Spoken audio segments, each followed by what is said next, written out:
তাতে রক্ষা করতে গিয়ে একজন মুসলিম যুবকও মারা গেছে। কাশ্মীরের পেহেলগাঁওতে যে সন্ত্রাসবাদী হামলা হয়েছে তার প্রতিবাদে কেশপুরের রাস্তায় মৌন প্রতিবাদ মিছিল বের করল কেশপুর ব্লক যুব তৃণমূল। বৃহস্পতিবার সন্ধ্যায় কেশপুরের পুরাতন বাসস্ট্যান্ড থেকে হসপিটাল মোড় পর্যন্ত এই প্রতিবাদী মৌন মিছিল করতে দেখা গিয়েছে যুব তৃণমূলের 5 শতাধিক কর্মীকে। প্রত্যেকেরই হাতে মোমবাতি ছিল। মিছিলের শেষে যুব তৃণমূলের জেলা সভাপতি সৌরভ চক্রবর্তী কেশপুর বাজারে আয়োজিত সভাতে মঞ্চে বক্তব্যে বলেন, মালদা মুর্শিদাবাদে গন্ডগোল হলে যদি মুখ্যমন্ত্রীকে দায়ী করা হয়, তার পদত্যাগ দাবি করা হয়, তাহলে কাশ্মীরের পেহেলগাঁওতে যে ঘটনা ঘটেছে তার জন্য প্রধানমন্ত্রী ও স্বরাষ্ট্রমন্ত্রীর পদত্যাগ দাবি করা যেতেই পারে। এর আগেও এই ধরনের ঘটনা ঘটলেও এইভাবে ধর্মীয় বিষ কখনো ছড়ায়নি, যা বর্তমানে শুভেন্দু অধিকারীর লোকেরা ছড়াতে শুরু করেছে। সভার শেষে সাংবাদিকদের সামনে তিনি জানিয়েছেন, এটা রাজনীতির সময় নয়, এই ঘটনা নিয়ে পদক্ষেপ নেওয়া প্রয়োজন। তবে এটাকে ইস্যু করে একটু বেশি হিন্দু মুসলিম বিভাজনের চেষ্টা করছেন শুভেন্দু অধিকারীরা। শুভেন্দু অধিকারী আসার আগেও কাশ্মীরে হামলা হয়েছে, কিন্তু হিন্দু মুসলিম বিভাজন হয়নি। এবার হিন্দু মুসলিম বিভাজন করার চেষ্টা করছেন শুভেন্দু অধিকারী ও তার অনুগামীরা। এটা মানুষ খুব ভালোভাবে বোঝেন। এই কর্মসূচিতে কেশপুর ব্লকের বিভিন্ন অঞ্চল থেকে আগত যুব তৃণমূলের কর্মীদের নেতৃত্ব দিতে এগিয়ে এসেছেন ব্লক যুব তৃণমূল সভাপতি আসিফ ইকবাল, ব্লক তৃণমূলের আরো অন্যান্য নেতৃত্বরাও।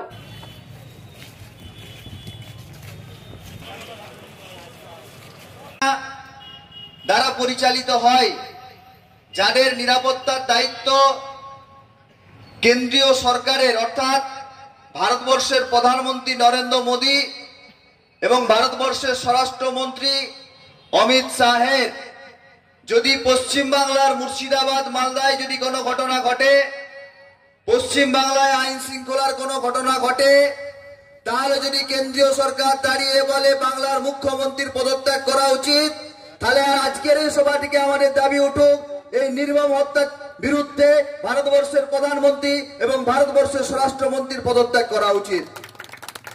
কারণ যারা ভারতীয় হিসাবে, ভারতীয় নাগরিক হিসাবে যারা পর্যটন কেন্দ্রে ভূস্বর্গ পরিদর্শন করতে গিয়েছিল, সে সমস্ত পরিবার আজকে হতাশার মধ্যে বসবাস করছে। তারা নিরাপত্তাহীনতায় ভুগছে। এর দায় নেবে কে? আর আমরা টিভি খুলে শুধু দেখতে পাচ্ছি মোদির গদি মিডিয়া প্রচার করছে বেছে বেছে হিন্দুদের মেরেছে। আমরা 2014 সালের আগে ভারতবর্ষ বাংলায় কখনো ধর্মের বৈষম্য দেখিনি, কখনো ভারতবর্ষে কখনো পশ্চিম বাংলায় ধর্মীয় মেরুকরণ দেখিনি।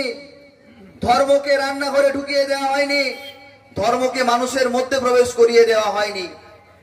1971 সালে তৎকালীন ভারতবর্ষের প্রধানমন্ত্রী ইন্দিরা গান্ধী পাকিস্তানের হামলার বিরুদ্ধে যুদ্ধ ঘোষণা করেছিলেন, সেখানে কোনো ধর্ম রেখা হয়নি। জঙ্গি নিকেশ করবার জন্য, ভারতবর্ষের নিরাপত্তার জন্য, ভারতবর্ষের নাগরিকদের অধিকার রক্ষার জন্য সেখানে পাকিস্তানের বিরুদ্ধে যুদ্ধ ঘোষণা করেছিলেন এবং বাংলাদেশকেও স্বাধীনতা এনে দিয়েছিলেন। এবং শ্রীলঙ্কাতেও যখন আন্তর্জাতিক ইস্যুতে এলটিটি জঙ্গিরা শ্রীলঙ্কা দখল করে রেখেছিল, সেখানেও ভারত সরকার উপযুক্ত ব্যবস্থা নিয়েছিল। কিন্তু আমাদের বক্তব্য, যখন নির্বাচন আসে, সেই নির্বাচনের আগেই একটা করে হত্যা সংগঠিত হয়। যখন নির্বাচন আসে, সেই জায়গায় দাঁড়িয়ে একটা করে সার্জিক্যাল স্ট্রাইক হয়। কেন কেন্দ্রীয় এজেন্সি এর খবর নিতে পারেনি যে পেহেলগাঁওয়ে এত বড় ঘটনা হতে পারে? এর দায়িত্ব ভারত সরকারকে নিতে হবে। আজকের এই সভা রাজনৈতিক সভা নয়, আজকের এই সভা প্রতিবাদের সভা, নীরবতার সভা। আজকে তৃণমূল যুব কংগ্রেসের সাথে এই কেশপুর এলাকার সাধারণ মানুষ রাস্তায় নেমেছে। তাদের দাবি একটাই, যারা এই নির্মম হত্যাকাণ্ড সংগঠিত করেছে তাদের শাস্তি দিতে হবে এবং ভারতবর্ষের প্রত্যেকটি নাগরিকের সমমর্যাদা নিয়ে নিরাপত্তার দায়িত্ব ভারত সরকারকে নিতে হবে, যাতে মানুষ শান্তিপূর্ণভাবে নিরাপত্তাহীনতায় না ভোগে। তারা যে কোনো ভারতবর্ষের যে কোনো প্রান্তে তারা স্বাভাবিকভাবে পর্যটন কেন্দ্রে যেতে পারে এবং দায়িত্ব সহকারে তারা যেন পরিবার থেকে গিয়ে আবার পরিবারের সুস্থ স্বাভাবিকভাবে ফিরে আসতে পারে, এই জন্য আমাদের সভা।